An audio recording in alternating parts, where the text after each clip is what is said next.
Hey everyone, I'm Anna, and today I'm having a chat with Maureen McCann. She's a trusted career expert, resume writer, and just an amazing person to be around with, honestly. And we were chatting about the different challenges that people face when they have to tell their story in a resume.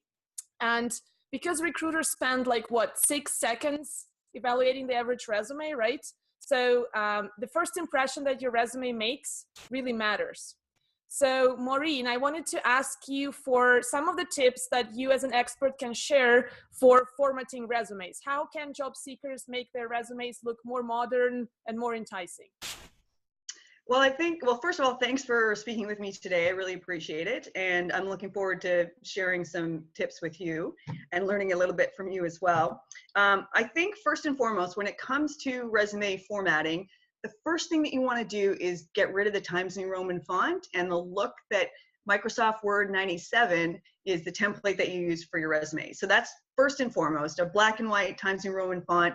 You can change that to anything like Verdana. I personally like Century Gothic, but Calibri is a good one as well. So that would be my number one tip, is find a font that you really enjoy looking at and that's really user-friendly, like you can read it very clearly.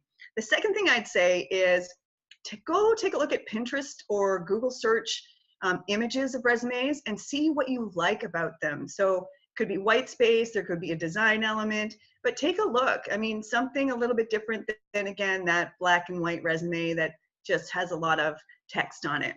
And then the third thing that I would say is use testimonials in your resume.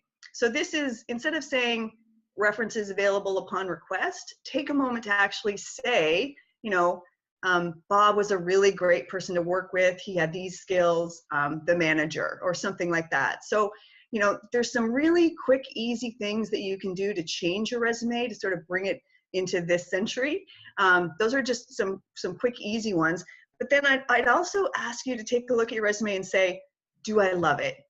And if the answer is yes, great, send it off. But if there's something about your resume that you don't love, just take a few minutes, spend some time trying to figure out how you can advance it, how you can improve it, because really when you love it, you'll send it out and other people will love it too. Oh yeah, totally. I couldn't agree more with that.